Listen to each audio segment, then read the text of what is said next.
И последние звонки и выпускные баллы прошли не только в школах, но и детских садах Якутии. Например, для почти 100 дошколят из Хандаги Тампонского района родители и воспитатели организовали своеобразный выпускной. Все подробности у Нины Ханаровой.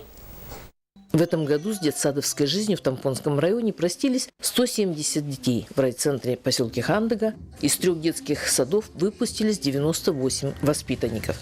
На протяжении 5 лет воспитатели, нянечки, повара, педагоги, медицинские работники ежедневно принимали детей, кормили, поили, прививали различные навыки и знания своим воспитанникам. И вот они покидают стены детского сада, который на протяжении всего этого времени был им родным домом. В этом году самый большой выпуск за последние 3 года из нашего детского сада выпустилось более 30 детей, 35-36 человек примерно. Вот.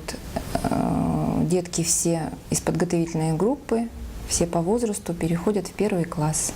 Нарядные, повзрослевшие дети пришли в свой детский сад в последний раз. Взволнованные родители, дедушки и бабушки следят за своими чадами, которые 1 сентября пойдут в школу. Я хочу пожелать счастливой работы, очень крепкого здоровья.